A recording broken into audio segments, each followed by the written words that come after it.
하나님 말씀입니다. 요한복음 4장 3절에서 42절의 말씀입니다.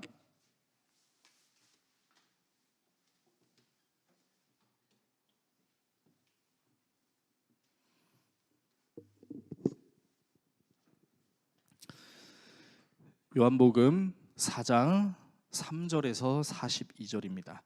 오늘은 말씀이 좀 길긴 하지만 그래도 우리가 이 말씀을 좀 다 읽어봤으면 싶어서 본문을 이렇게 선정했습니다. 한 절씩 교독하시고 마지막 절은 같이 읽도록 하겠습니다. 하나님 말씀 읽습니다. 유대를 떠나사 다시 갈릴리로 가실새 사마리아를 통과하여야 하겠는지라. 사마리아에 있는 수가라 하는 동네에 이르시니 야곱이 그 아들 요셉에게 준 땅이 가깝고 거기 또 야곱의 우물이 있더라.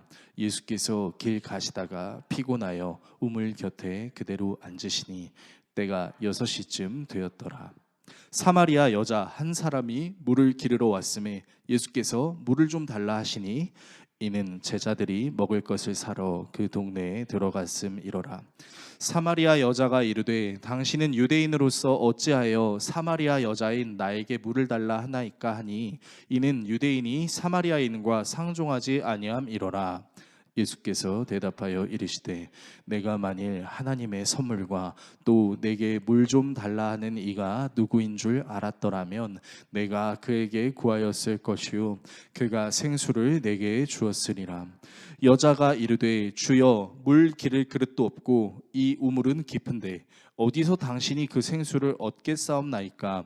우리 조상 야곱이 이 우물을 우리에게 주셨고 또 여기서 자기와 자기 아들들과 짐승이 다 마셨는데 당신이 야곱보다 더 크니까.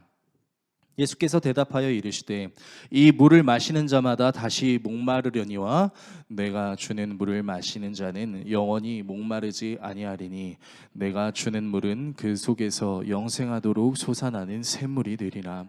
여자가 이르되 주여 그런 물을 내게 주사 목마르지도 않고 또 여기 물 기르러 오지도 않게 하옵소서. 이르시되 가서 내 남편을 불러오라. 여자가 대답하여 이르되 나는 남편이 없나이다. 예수께서 이르시되 내가 남편이 없다 하는 말이 옳도다. 너에게 남편 5이 있었고 지금 있는 자도 내 남편이 아니니 내 말이 참되도다. 여자가 이르되 주여 내가 보니 선지자 로소이다. 우리 조상들은 이 산에서 예배하였는데 당신들의 말은 예배할 곳이 예루살렘에 있다 하더이다. 예수께서 이르시되 여자여 내 말을 믿으라. 이 산에서도 말고 예루살렘에서도 말고 너희가 아버지께 예배할 때가 이르리라. 너희는 알지 못하는 것을 예배하고 우리는 아는 것을 예배하노니 이는 구원이 유대인에게서 남이라. 아버지께 참되게 예배하는 자들은 영과 진리로 예배할 때가 오나니 곧 이때라. 아버지께서는 자기에게 이렇게 예배하는 자들을 찾으시느니라. 하나님은 영이시니 예배하는 자가 영과 진리로 예배할지니라. 여자가 이르되 메시아 곧 그리스도라 하는 이가 오실 줄을 내가 아노니 그가 오시면 모든 것을 우리에게 알려주시리이다. 예수께서 이르시되 내게 말하는 내가 그라 하시니라. 이때에 제자들이 돌아와서 예수께서 여자와 말씀하시는 것을 이상히 여겼으나 무엇을 구하시나이까 어찌하여 그와 말씀하시나이까 묻는 자가 없더라. 여자가 물동이를 버려두고 동네로 들어가서 사람들에게 이르되 내가 행한 모든 일을 내게 말한 사람을 와서 보라. 이는 그리스도가 아니냐 하니 그들이 동네에서 나와 예수께로 오더라. 그 사이에 제자들이 청하여 이르되 랍비여 잡수소서. 이르시되 내게는 너희가 알지 못하는 먹을 양식이 있느니라.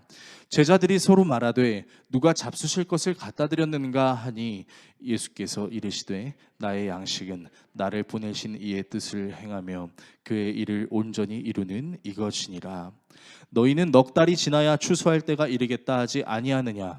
그러나 나는 너희에게 이르노니 너희 눈을 들어 밭을 보라. 희어져 추수하게 되었도다. 거두는 자가 이미 삭도 받고 영생에 이르는 열매를 모으나니 이는 뿌리는 자와 거두는 자가 함께 즐거워하게 하려 함이라. 그런즉 한 사람이 심고 다른 사람이 거둔다 하는 말이 옳도다.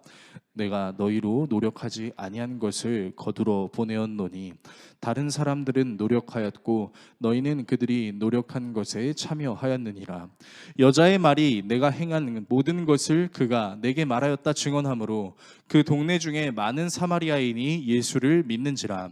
사마리아인들이 예수께 와서 자기들과 함께 유하시기를 청하니 거기서 이틀을 유하심에 예수의 말씀으로 말미암아 믿는 자가 더욱 많아 그 여자에게 말하되 이제 우리가 믿는 것은 내 말로 인함이 아니니 이는 우리가 친히 듣고 그가 참으로 세상의 구주신 줄 알미라 하였더라. 아멘. 오늘 여러분과 함께 예수님의 일생 18번째 시간 여자의 말이라는 주제로 하나님의 말씀 나누도록 하겠습니다. 여기 계신 성도님들 중에서 우리 어린 다음 세대들을 제외한 웬만한 성도님들은 한 번쯤 들어보셨을 만한 광고가 있습니다. 1996년 11월 2일에 이 광고가 처음 등장했는데요. 이 광고가 등장한 이후로 여러 배우들이 똑같은 장면과 똑같은 멘트로 약 10여 년 동안 똑같은 광고를 계속해서 했습니다. 이 광고가 어떤 광고인지 부끄럽지만 제가 한번 흉내를 내보도록 하겠습니다. 한 여성 배우분이 나오셔서 이렇게 얘기해요. 따끈한 우동 국물이 생각나는 계절, 생생한 면발, 시원한 국물 하고 이제 국물을 마시는 장면이 나오죠. 호로록 마신 다음에 삼키면서 이렇게 얘기합니다. 뭐라고 얘기하죠? 국물이 네, 여러분 무슨 복음인 줄 알았어요. 여러분들 다 알고 계신다는 거예요. 여러분 이 광고가 무슨 광고냐면 농심이라는 그 한 회사에서 만든 생생 우동 광고입니다. 처음에 이 광고를 봤을 때 여러분들은 어떻게 느끼셨는지 모르겠는데 저는 이 광고를 보는 순간 무슨 생각이 들었냐면 먹고 싶다라는 생각이 들었어요. 아니 그 국물을 마시는 소리랑 그 국물이 목으로 넘어가는 소리랑 그 여배우분의 표정을 보니까 진짜 맛있는 것 같은 거예요. 그래서 엄마 나 저 생생우동 사줘 해가지고 그 광고를 보자마자 마트로 달려가가지고 생생우동을 샀습니다. 그래서 이제 기대감에 차올라서 이 생생우동의 봉지를 뜯고 이제 물을 끓이면서 이제 설레는 마음으로 완성된 생생우동의 면발을 들어서 먹었어요. 맛이 어땠을까요? 물론 여러분들 개별적으로 선호하는 그 기호가 다르기 때문에 누군가는 맛있었다라고 얘기할 수 있을지 모르겠지만 저는 맛이 없었어요. 어쩜 이렇게 맛이 없어도 이렇게 맛이 없을 수 있을까? 아니 설명서에 나와 있는 정량대로 물을 붓고 정량대로 면을 끓였을 뿐인데 뭐가 끝내주는 건지 잘 모르겠는 거예요. 제가 개인적으로 생각하는 최고의 우동은 고속도로 휴게소에서 파는 우동 아니면 추운 겨울에 아파트 주변이나 상가 주변의 포장마차에서 얕은 조명을 틀면서 먹는 그 우동이 저에겐 최고로 맛있는 우동인데 이 정도의 맛이 나올까 하는 기대감으로 먹었지만 전혀 그런 맛이 나오지 않았다는 거죠. 분명 광고에 나오는 그 배우는 이 국물을 먹으면서 국물이 끝내줘야 했는데 뭐가 끝내주는지 정말 모르겠었습니다. 물론 제 입맛이 다른 사람들의 입맛과는 달라서 다른 사람들은 끝내주게 맛있었어요 라고 얘기할 수 있을지 모르겠지만 정말 끝내주는 맛이라면 사람들이 먹었을 때 정말 끝내주게 맛있었어요 라고 말할 법도 한데 제 주변에 있는 사람들, 특별히 제 주변에서 생생우동 광고를 보고 먹었던 사람들은 다 저랑 같이 똑같이 얘기했습니다. 별로 맛이 없다라는 거예요. 그러면 여러분 생생우동은 대국민 사기를 친 걸까요? 끝내주게 맛있다라고 얘기했는데 생각보다 끝내주게 맛있지 않은 이 우동에 대해서 과장 광고다라고 고소를 넣어야 되는 걸까요? 여러분 그 광고 아시죠? 이제 뭐 라디오 같은 걸 틀면은 이제 자동차 운전할 때 주택관리사 합격은 에듀윌 무슨 다 합격 다 에듀윌이래요.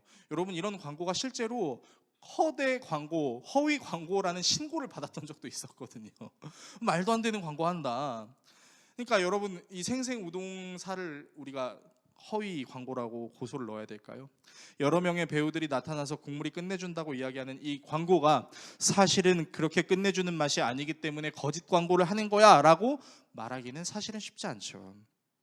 그리고 사람들도 딱히 그렇게까지 행동하려고 하지는 않습니다. 사람들은 광고를 보면서 기대했던 상품들을 직접 구매할 때 이런 생각을 해요. 내가 생각했던 거랑 똑같으면 본전이다. 그리고 내가 생각한 것과 동일하지 않으면 그냥 실망해버리고 이런 무서운 말을 남기죠. 다시는 이것을 사 먹지 않으리. 한 명의 고객을 잃어버린 거예요. 그러니까 여러분, 사람들은요, 이 과대 광고, 허위 광고를 낸 것에 대해서 그것에 분노하고 그것에 짜증을 내거나 그렇게 극단적인 행동을 취하진 않습니다. 오히려 사람들은 이 광고를 보고 사람들로 하여금 먹게 만들어낸 배우의 연기력, PD의 연출력을 칭찬하기도 합니다. 그러니까 좀 더 정확하게 말하면 진실이 아닌 것을 진실처럼 얘기하는 것에 대해서 칭찬해 주는 것이죠. 그래서 수많은 광고주들이 광고를 만들 때 대상 상품을 정말로 좋게 보이고 그럴듯해 보이게 만들어요. 자, 예를 들어서 샴푸 광고. 여러분, 광고 모델의 머릿결이 얼마나 찰랑거리는지 모르겠습니다. 핸드크림 광고. 여러분, 저같이 손이 넓적하고 투박한 사람한테 핸드크림 광고 맡기겠어요? 아니죠. 손이 가늘고 얇고 이쁘신 분이 모델로 나와가지고 핸드크림 광고를 하겠죠. 또 얼굴에 바르는 화장품 광고를 하게 될 경우에 이제 미모의 여배우들, 정말 절세 미녀라고 칭찬받을 수 있는 그런 배우들이, 또 그런 남자 배우들을 통해서 광고를 연출하는 거죠. 그렇게 광고를 찍었다고 해서 광고 내용의 모든 것이 진실이 아닐 가능성은 분명히 존재합니다. 배우들이 극찬을 하며 찍은 광고의 상품을 자신이 실제로 사용하지 않을 것도 저는 확실하다고 생각해요. 왜 배우들이 그러잖아요. 이 샴푸 저도 쓰고 있는 샴푸예요. 거의 10중 8구 뻥에 가깝습니다. 쓰지 않는다는 거죠. 진짜 같지 않은 것을 진짜처럼 얘기하는 이 광고의 윤리성에 대해서 신기하게도 많은 사람들이 뭐야, 이 거짓 광고를 어떻게 내보낼 수 있어라고 따지지 않는다는 거예요. 오히려 광고를 만든 기술이 좋아서 그 기술로 판매량을 늘리는 것을 높게 삽니다. 그리고 진짜가 아닌 것을 진짜처럼 말하는 이 기술들은 비단 광고뿐만이 아니라 진실을 다뤄야 하는 문제에서도 굉장히 많이 쓰이곤 합니다. 바로 우리가 믿고 있는 하나님에 대해서 다른 하나님을, 다른 예수님을 만들어내고 그것으로 사람들의 마음과 재물을 빼앗아 사리사욕을 취득하는 존재들, 우리는 그 존재들이 가리켜 뭐라고 얘기하냐면 이단이라고 얘기합니다. 우리 장년 성도님들은 대부분 아실 사건인데 1992년 10월 28일에 한 커다란 사건이 있었어요. 세계에 종말이 온다는 것입니다. 그래서 이 세계의 종말이 왔을 때 예수를 믿는 모든 자들은 하늘로 승천할 것이다 라고 주장했던 한 사이비 단체가 있었습니다. 혹시 어떤 단체인지 기억나시나요? 바로 다미 선교회라는 단체입니다. 이 단체가 1980년 후반부터 명동이나 서울역 주요 거리에서 길거리 전도를 하면서 본격적으로 1990년대가 시작되었을 무렵 시한부 종말론을 주장하는 사람들이 막 일어나고 있을 때, 2000년 밀레니엄이 다가오면 세상에 종말이 다가옵니다 라고 많은 사람들이 외치고 있었던 그때 이제 TV에서 다미 선교회가 등장하기 시작하면서 종말론이 나오고 이들의 말씀이, 이들의 설교에 이들의 활동이 이제 정말 온데간데 퍼지기 시작하는 거죠. 방송에서 이들을 긍정적으로 다루지는 않았지만 다미 선교회는 이 기회를 포교의 기회로 삼아서 신도들을 포섭했습니다. 그래서 이 다미 선교회의 신도들은 자신도 예수님이 재림하실 그때에 하늘로 함께 승천할 거다라는 것을 소망하는 마음으로 10월 28일 종말의 시간이 다가오기 전 먹고 살만한 돈만 남겨두고요, 모든 재산을 다 다미 선교회에 헌금을 하기 시작합니다.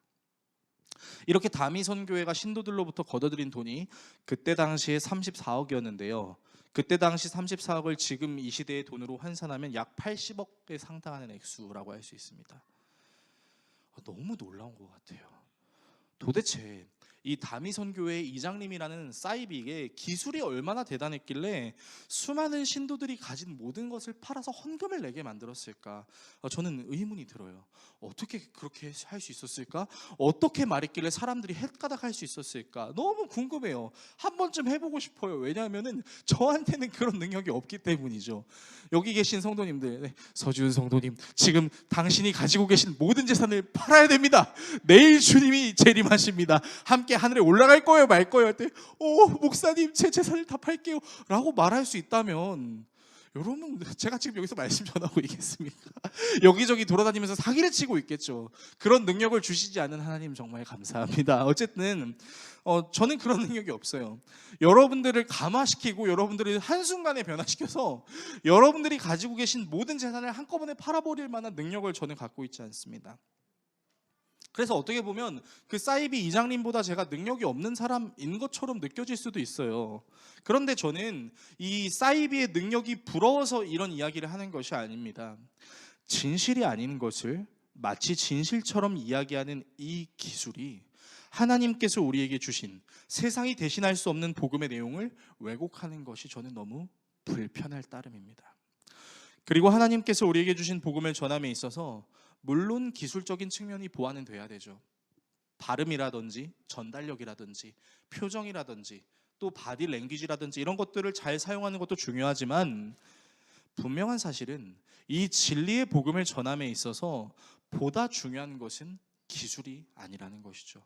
가짜를 진짜인 것처럼 둔갑시키는 그 기술이 복음을 전하는 데 필요한 것이라는 것이 아니라는 것입니다. 저와 여러분이 지금 출석하고 있는 이 교회의 기능은 무엇입니까? 그것은 진리를 전하는 기능이죠. 유일하신 하나님께서 우리에게 주신 복음을 전하는 곳이 교회입니다. 예수 그리스도를 증거하는 것이죠. 예수 그리스도가 유일하신 신이시고 하나님의 아들이시고 예수 그리스도를 내 구주로 믿는 순간 단절되었던 하나님과 우리의 관계가 회복됨으로써 오직 예수 그리스도를 통해서만 영생을 누릴 수 있음과 더불어 나 자신이 누구인지 내가 이 땅에서 어떤 모습으로 어떻게 살아가야 하는지를 깨닫게 해주시는 은혜, 그 은혜를 선포하는 곳이 바로 교회라는 것입니다. 그런데 언제부턴가 교회가 욕을 먹기 시작합니다.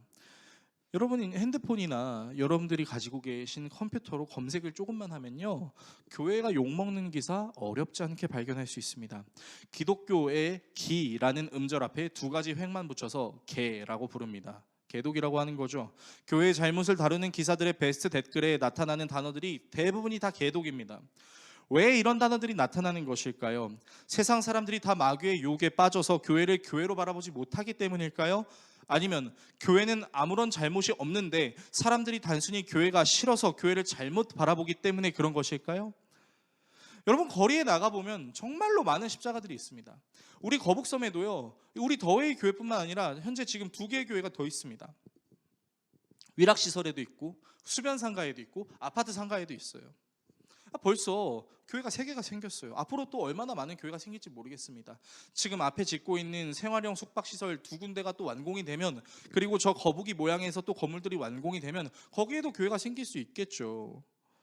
그리고 이런 교회들뿐만 아니라 이미 우리나라 대한민국에는 여러 교단들마다 정말 네로라 할 수 있는 메가급 처치들, 심지어는 10,000명이 넘게 출석하는 그런 교회들이 굉장히 많이 있어요. 교회 시스템도 정말 많이 발전돼 있고 교회에 대해서 원하는 정보도 얼마든지 찾아 읽을 수 있고 좋은 찬양과 말씀, 프로그램, 심지어는 소모임 동아리까지 공동체에 관해서 누리고 싶은 모든 것들을 다 교회에서 누릴 수 있는 너무나도 좋은 시대에 우리는 살아가고 있습니다.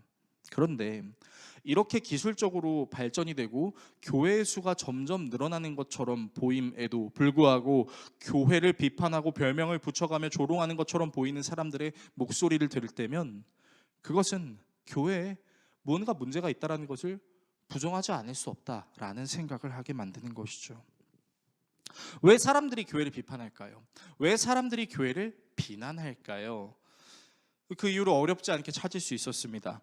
기독교가 낮은 호감도를 갖게 된 이유, 기독교가 비판을 받는 이유에 대해서 기독교 방송사인 CTS, CBS 그리고 각종 기독교 연대들의 조사의 연구 결과에 따르면 가장 높은 비율을 차지하고 있는 이유가 신앙과 삶이 일치하지 않는 목회자와 성도들 때문이다 이었습니다.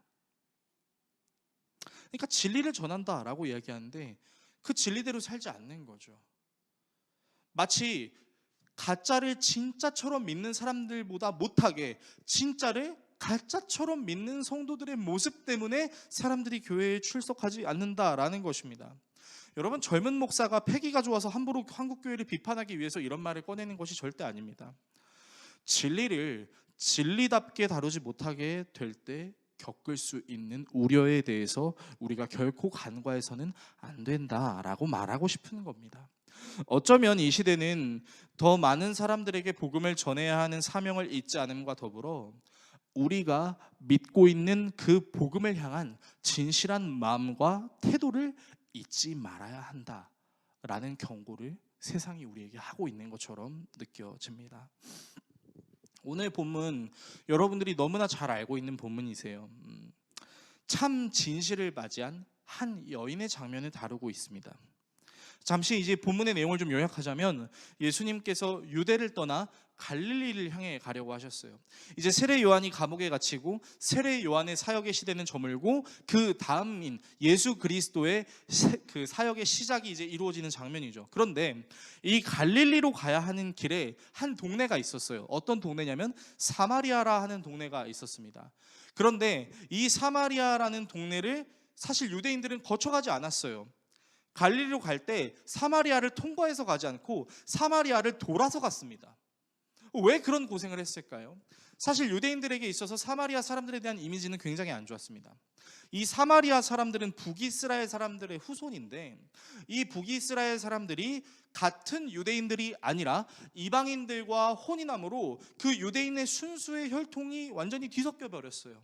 그래서 유대인들은 북이스라엘의 후손들을 결코 좋아하지 않았습니다. 저들은 선민 의식을 갖고 있지 않다. 유대인들끼리 결혼하지 않고 다른 이방인들과 결혼함으로 우리의 순수 혈통을 더럽혔다. 그래서 사마리아 사람들이 굉장히 싫어했던 것이죠. 우리가 사복음서를 읽게 되면 사마리아 사람들에 대한 비판과 비난이 굉장히 많이 나오는 것을 우리가 볼 수 있는데 그 이유가 바로 제가 말씀드린 이런 이유 때문이라는 것입니다. 그래서 유대인들은 사마리아라는 동네로 가는 것을 무척이나 싫어했어요. 그런데 예수님께서는 유대인들이 싫어하시는 그 사마리아를 통과해서 가십니다. 예수님이 사마리아를 거쳐가신 이유가 정확하게 어떤 것인지는 모르겠지만 분명한 사실은 예수님은 이 사마리아에서 누군가를 만날 계획이 있으셨던 것처럼 보입니다. 그것이 바로 오늘 본문에 등장하는 수가성 여인이었던 것이죠. 예수님이 길을 걷다 너무 피곤하셔서 한 우물가에 잠시 멈추셨습니다. 근데 그때의 시간이 제6시라고 나와 있어요. 성경에서는 이 제6시의 시간을 유대식으로 해석하면 정오 12시를 의미합니다. 그런데 이 시간에 대해서 어떤 신학자는 로마식 시간으로 해석해서 저녁 6시로 해석하는 사람들도 있어요. 그러나 저는 전통적인 해석에 따라서 낮 12시의 개념으로 여러분들과 좀 말씀을 나누고 싶습니다. 자, 이 낮 12시예요. 낮 12시에 이 수가라 하는 동네의 특징이 있었는데 그 특징이 무엇이냐? 엄청나게 뜨거운 떼양볕이 내리쬐다라는 겁니다. 오늘 여러분들 교회 오실 때 제가 모든 분들이 다 공통적으로 짓는 표정을 제가 봤어요. 어떤 표정이냐면 살 것 같아. 밖에 너무 더운 거죠. 너무 더우니까 막 걸어오면서 또 차를 타고 왔다가도 잠시 내리면서 이제 뜨거운 태양볕에 내리쳐서 너무 힘들잖아요. 근데 이제 교회에서 시원한 에어컨을 맞이하니까 살 것 같아라는 생각을 하게 되는 거죠. 여러분 이때 수가성 여인이 물을 들어갔을 시간에 내리쬐는 태양볕은요, 이 시흥 거북섬에 내리는 태양볕과는 비교가 되지 않을 정도로 엄청나게 뜨거운 태양볕이었습니다. 그러니까 사람들이 이 시간에는 밖에 잘 돌아다니질 않는 거예요. 사람들이 잘 돌아다니지 않는 그 시간에 이 수가성 여인이 물을 뜨러 온 것입니다. 왜 수가성 여인은 사람들이 돌아다니지 않는 시간에 물을 뜨러 갔을까요? 성경은 그녀의 정보에 가리켜서 이 여자가 5번의 남편이 있었고 지금도 남편은 아니지만 다른 남자와 함께 거하고 있다라는 사실을 드러냅니다. 아마도 이 사마리아 여인의 이미지가 사람들에게 딱히 좋지 않았던 것처럼 느껴지는 것이죠. 그래서 이 수가성 여인이 물을 들어갔을 때 이제 예수님을 만나게 되고 예수님은 수가성 여인과 함께 대화를 하면서 이제 물 좀 달라라고 얘기를 하는데 이제 이 여인이 당황스러운 거예요. 딱 봐도 유대인인데 지금 유대인이 사마리아 사람이 나한테 말을 거네. 유대인들은 사마리아 사람들이 굉장히 싫어하는데 순수 혈통을 어지럽혔다고 해서 싫어하는데 왜 나한테 말을 걸지? 근데 그렇게 얘기를 하니까 이제 예수님이 이렇게 얘기를 하시는 거예요. 지금 당신에게 물을 달라고 하는 사람이 누구인지 알고 있다면 당장 나에게 물을 달라고 얘기했을 겁니다. 그러니까 이 여인이 이제 갑자기 특이한 말을 하기 시작하니까 이제 예수님과 계속해서 대화를 하게 되는 거예요. 근데 대화를 하면서 예수님이 막 맞추는 거죠. 당신 5번의 남편이 있었던 거 제가 알고 있습니다. 지금도 남편은 아니지만 다른 사람이랑 살고 있는 거 제가 알고 있습니다. 갑자기 뜬금없이 자신의 삶의 모습을 조명하는 이 예수님의 모습에 수가성 여인이 놀라기 시작하면서 수가성 여인이 갖고 있었던 신앙관에 대해서도 이야기하기 시작합니다. 예배는 예루살렘 성전에서 드려야 되는 것이라고 알고 있어요. 예수님께서 말씀하시죠. 아버지께 참되게 예배하는 자들은 영과 진리로 예배하는 것이다. 장소의 개념이 중요한 것이 아니다. 그리고 그런 예수님의 말씀에 너무 놀라면서 여인은 이야기하죠. 사실 나는 메시아를 기다리고 있는 사람입니다. 그때 예수님께서 말씀하십니다. 당신이 기다리고 있는 그 메시아가 바로 나입니다. 이 이야기를 들은 여인이 물을 뜨기 위해 가지고 왔던 물동이를 버려두고 동네로 들어가서 사람들에게 이야기합니다. 그 이야기가 요한복음 4장 29절에서 30절에 있는데 세 번역본으로 화면을 통해서 같이 한번 읽어보겠습니다. 같이 읽습니다. 그 여자는 물동이를 버려두고 동네로 들어가서 사람들에게 말하였다. 내가 한 일을 모두 알아맞히신 분이 계십니다. 와서 보십시오. 그분이 그리스도가 아닐까요? 사람들이 동네에서 나와서 예수께로 갔다. 자, 여자가 자신이 물을 뜨려고 물동이를 가지고 우물로 왔다가 예수님을 만나고 나서 자신이 물을 뜨러 오려고 했던 목적을 잊어버리고 그리고 사람들에게 달려가서 얘기하죠. 어떤 분들은 여기에 대해서 이런 설교를 하시는 분들이 있으십니다. 여러분, 물동이를 버려뒀습니다. 물동이는 무엇입니까? 물을 먹는 것이지요. 물을 먹는 것은 우리의 삶에 있어서 굉장히 중요한 것입니다. 이 중요한 것을 예수님을 만나고 나서 내려놨습니다. 여러분, 내려놓으십시오. 저는 이런 설교는 옳은 설교가 아니라고 생각합니다. 너무나 비약적인 설교이고요. 물동이를 내려놓는 것에 여러분들은 너무 크게 대입하지 않기를 바랍니다. 우리가 지금부터 집중해야 되는 것은 물동이를 버려둔 여인의 태도가 아니라 그 여인이 물동이를 버려두고 가서 사람들에게 말했고 그 말을 들은 사람들의 행위에 우리가 좀 집중해 볼 필요가 있습니다. 자, 여자가 물동이를 버려두고 동네에 들어가서 사람들에게 얘기했어요. 내가 한 일을 모두 알아맞힌 분이 계십니다. 그분이 그리스도인 것 같아요. 그리고 그 말을 들은 사람들이 이 여자의 말을 따라서 예수 그리스도를 향해 갔다라는 것이죠. 어떻게 이 여인이 물동이를 버려두고 동네로 들어가서 사람들에게 이야기할 수 있었을까요? 우리는 예수님과 이 여인이 대화하는 와중에 한 가지 사실을 알았어요. 그게 뭐죠? 이 여인은 이미 5번 남자와 헤어진 이력이 있었던 것입니다. 이혼을 한 것인지 사별을 한 것인지 일방적으로 쫓겨남을 당한 것인지는 정확하게 알 수 없습니다. 그런데 남편이 5명이 있었다는 게 과연 좋은 의미로 다가올 수 있을까요? 여러분들의 지인 중에 이제 누군가가 이제 여러분들을 알게 되면서 이제 비밀을 털어놓을 때 저는 사실 5번 결혼을 했었어요 라고 얘기한다면 여러분 처음에 드는 생각이 무슨 생각이 들까요? 어떻게 5번이나 이혼을 했지? 너무 안쓰럽다라고 생각하시면 여러분은 저보다 대단한 사람입니다. 제가 배우도록 하겠습니다. 저라면 선입견에 가질 것 같아요. 어떻게 5번이나 결혼을 했어? 도대체 왜 그렇게 결혼에 집착을 했을까? 결혼을 통해서 얻으려고 했던 그 만족이 무엇이었을까? 라고 인간적인 마음으로 제가 실수를 했을 것 같아요. 여러분, 사람들은 어떨까요? 5번이나 결혼하고 헤어졌던 이 사람에 대해서 선입견을 갖지 않을 수 있는 사람이 정말 많을까요? 아니죠. 오히려 반대로 선입견을 가질 수 있는 경우가 더 절비하죠. 이 여인이 왜 이렇게까지 결혼에 집착하는 거지라고 생각할 수도 있는 거죠. 심지어 지금은 결혼하지 않았는데도 불구하고 같이 사는 남자가 있다라고 이야기합니다. 그러면 이 여인이 도대체 남자를 통해서 얻으려고 하는 만족이 무엇인지는 분명하게 알 수 없지만 이 여인이 허황된 꿈을 꾸고 있다는 사실은 모든 사람이 알 수 있는 거죠. 그리고 여인의 입장도 마찬가지죠. 여러분, 자신의 치부를 사람들한테 드러내는 것을 즐거워하는 사람이 어디 있습니까? 저나 여러분이나 사람들에게 함부로 말할 수 없는 연약함이 있습니다. 근데 그 연약함에 대해서 누군가에게 말을 할 때는 전제 조건이 있어야 돼요. 그게 무엇이냐면요, 이 사람을 정말 신뢰할 때, 이 사람이 정말 내 비밀을 지켜줄 수 있을 것 같고 내 기도를 들어주고 나를 위해서 기도해 줄 수 있는 사람이다라는 신뢰 관계가 형성이 되었을 때 얘기할 수 있는 거죠. 자, 그런데 예수님과 여인이 그런 신뢰 관계가 있는 사람입니까? 아니죠. 생전 처음 만난 사람이에요. 심지어 한 사람은 사마리아인이고 한 사람은 유대인이었어요. 서로 교류를 거부했던 존재라고요.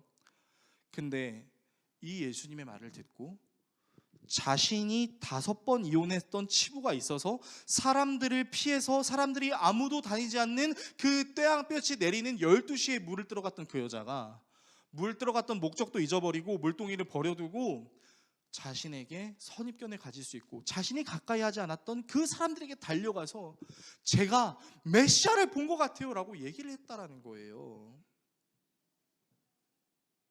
그러니까 지금 이 여인은 사람들에게 자신의 치부가 드러나는 것을 전혀 두려워하지 않고 있는 것이죠. 자신의 아픈 과거 때문에, 차마 드러내고 싶지 않았던 그 과거 때문에 인적이 드문 그 시간에 물을 들어갔던 그 여인이 물동이를 버려두고 사람들에게 달려가서 메시아를 봤다라고 얘기할 수 있는 그 사실, 그것은 그녀가 진짜 메시아를 만났다라는 말과 이 메시아를 지금 나뿐만이 아니라 같은 동네에서 메시아를 기다리고 있는 사람들에게 전해야 된다라는 생각이 압도적으로 생겼기 때문이죠. 그러니까 이 여인이 이렇게 말할 수 있는 이유는요, 하나예요. 예수가 정말 메시아다라는 믿음이 있었기 때문이죠. 그분이 내 모든 것을 알고 계셨고 나에게 참 진리인 복음을 전해주셨기 때문에. 나는 예루살렘에서만 예배드리는 것이 예배인 줄 알았는데 그게 예배가 아니다. 영과 진리로 성령과 예수 그리스도를 아는 지식, 내 마음을 다해 하나님께 예배를 드리는 그것이 진짜 예배다라는 것을 가르쳐 주신 그분이 진짜 메시아다. 그리고 그 메시아를 내가 만났다 라는 생각이 들었기 때문에 이것을 전해야 된다는 생각이 압도적으로 늘어나기 시작하면서 사람들에게 얘기하는 것이죠. 그리고 사람들도 놀라는 것이죠. 아니, 사람들의 눈에 띄고 싶지 않아서 기피하던 이 여자가 우리 앞에 나타났다고? 그리고 이 여자가 우리도 기다리고 있는 그 메시아를 만났다고? 그러니까 사람들이 아는 거죠. 이 여자가 이렇게 말할 여자가 아니라는 것을, 이 여인이 함부로 이런 얘기를 할 여인이 아니라는 것을 알고 있었는데 그 모든 것을 완전히 박살내신 예수 그리스도의 복음에 놀라서 그 여자의 말을 듣고 사람들이 예수께로 찾아가기 시작하는 것입니다. 그 여인이 전하는 사실이 너무 진실처럼 느껴져서, 진실을 진실처럼 이야기하고 있는 것처럼 느껴져서, 그래서 사람들에게 당당하게 이야기하고 있는 모습 때문에 이 여인이 이렇게까지 행동할 수 있었던 이유는 정말 메시아를 만난 것 같다라는 믿음이 그 여인에게, 그리고 그 여인을 통해서 사람들에게 느껴졌기 때문입니다. 그래서 예수님께서는 이 사람들을 위해서 이 사마리아라는 곳에 이틀을 더 거하십니다. 그리고 예수님 덕분에 이제 그 이틀 동안 거하신 예수님 덕분에 사람들이 예수님을 믿기 시작하죠. 근데 이 사마리아 사람들이 또 웃겨요. 오늘 본문 42절의 말씀을 보면요, 또 이렇게 얘기해요. 여인, 당신이 말한 것 때문에 내가 예수를 믿은 게 아니오. 예수님이 나에게 가르쳐 주시기 때문에 믿은 겁니다. 이런 얘기 도대체 왜 하는 건지 모르겠어. 그냥 여인한테 감사하다고 하면 되는 거 아니에요? 그러니까 제 생각에는 이 사람들이 그 여인에게 감사함을 표현하기 싫어서 이런 얘기를 하는 게 아니라, 이 사람들도 이제 그동안 여인에 대해서 자신들이 갖고 있었던 그 관념들이 깨지니까 좀 부끄러운 거죠. 왜? 그러니까 이제 츤데레라고 하죠. 그냥 좋아, 네가 좋아하면 좋아하라고 그냥 표현하면 되는 건데, 아이 너 싫어, 근데 그냥 이거 받아가, 뭐 이렇게 얘기하는 그냥 츤데레 같은 사람들 있잖아요. 오다 주었어, 그냥 당신을 생각해서 가지고 와서 하면 되는데 꼭 오다 주었대. 그런 말도 안 되는 거짓말을 하는 거죠. 여러분, 사마리아 사람들이 이렇게 얘기하는 이유는 제가 말씀드린 표현과 똑같은 거죠. 사마리아 여인 때문에 예수님을 만나게 된 건 맞지만 그동안 사마리아 여인에 대해서 온전히 신뢰하지 않고 또 그 사마리아 여인에게 가지고 있었던 그 선입관들이 이제 다 깨진 그 자신의 모습에 부끄러워서 츤데레 같이 행동하는 거죠. 그래서 이 요한복음을 기록했던 저자인 사도 요한은 여인의 말 때문에 사람들이 예수님께로 갔다라고 이야기하는 거죠. 물론 여인이 복음을 제대로 전한 것은 아니었습니다. 여인은 그저 자신이 예수님을 만났다라는 말만 했을 뿐이죠. 그리고 그 여인의 말이 사람들을 예수께로 인도했고 예수님은 그 사람들을 구원의 길로 인도하신 것입니다. 그것이 바로 오늘 본문의 내용입니다. 여러분, 오늘 본문을 우리의 삶에 어떻게 적용해야 할까요? 저는 이 여인의 역할이 저와 여러분들이 해야 할 역할이다라는 생각이 들었어요. 내가 메시아를 봤어. 내가 알고 계신 그분이 진짜 예수 그리스도였어. 그리고 사람들을 예수께로 데리고 나온 그 말처럼 그냥 우리가 그렇게 얘기하는 거예요. 내가 교회 다니는 이유는 예수가 살아있는 것을 내가 봤기 때문이야. 하나님이 살아계신 존재라는 것을 내가 경험했기 때문이야 라는 말을 하는 것뿐이에요. 그 말을 사람들이 듣고 나오게 되면 그 사람들을 구원하시는 일은 하나님께 달려있는 거죠. 그 사람이 교회에 오든 교회에 오지 않든 혹은 교회에 와서 복음을 듣는 것처럼 보이든 교회에 왔지만 전혀 복음을 듣지 않는 것처럼 보이든 그것은 우리에게 달려있는 것이 아니라 우리가 해야 하는 역할은 내가 믿고 있는 그 예수가 진짜야. 그 예수가 사실이야. 그 예수가 거짓이 아니었어 라는 것을 담대하게 말할 수 있어야 된다라는 거예요. 여러분, 사마리아 여인의 역할은 별거 없었어요. 복음의 기술을 입혀서 효과적으로 전하는 것이요? 아니었어요. 진리가 아닌 것을 진리처럼 꾸며서 얘기하는 거요? 그거는 절대로 아니었죠. 그녀는 정말로 자신이 만난 이 예수라는 사람이 메시아라는 사실을 느꼈던 그 경험을 있는 대로 전했을 뿐이죠. 그녀에게 어떤 기술이 있었던 것이 아닙니다. 그녀가 남들이 할 수 없는 특별한 놀라운 행동을 해서 사람들이 그녀의 말을 듣고 나온 것이 아니었어요. 그저 그녀는 그녀가 만난 예수님을 진실하게 전했을 뿐이에요. 오히려 그녀는 사람들에게 신뢰를 쌓을 수 없는 이미지의 사람이었습니다. 그럼에도 불구하고 이 여인의 말을 통해서 사람들이 예수께로 나아올 수 있었다라는 것이죠. 저는 수가성 여인의 내용을 묵상하면서 한 가지 크게 깨달았던 것이 있는데 그것이 무엇이냐면 내가 믿는 예수님을 그저 진실하게 믿고 그 사실을 있는 그대로 누군가에게 전할 때 하나님께서는 나 자신의 진실함을 다른 사람의 영혼을 구원하는 수단으로 삼으신다라는 것입니다. 그래서 복음을 전하는 거, 교회에 어떤 훌륭한 프로그램이 있어서 교회가 다른 교회보다 이쁘고 좋아서 규모가 커서 사람들이 많아서 사귐이 많아서 라기보다는 내가 예수 그리스도를 믿는다는 사실을 있는 그대로 드러낼 수 있고 있는 그대로 드러낸 그것을 함께 나눌 수 있을 때 여러분 그때 교회는 교회 된다라는 것이고 그 교회의 부흥은 우리에게 달려있는 것이 아니라 전적으로 하나님의 역사에 달려있다라는 것입니다. 설교를 정리하겠습니다. 사랑하는 성도 여러분, 저는 더웨이 교회를 심우하면서 이제 약 5개월이라는 시간이 흘렀어요. 이제 상반기가 어느 정도 흘렀는데 우리 교회에 등록을 해주시고 혹은 등록을 고민하고 계신 그 성도들을 대할 때마다 느꼈던 한 가지 감동이 있습니다. 우리 교회를 등록하시고 이제 신앙생활 하시는 그 모든 사람들이요 저한테 똑같은 한 가지의 모습들을 다 보여주셨었는데 그게 뭐냐면요 이 사람들이 마음을 열었다는 거예요.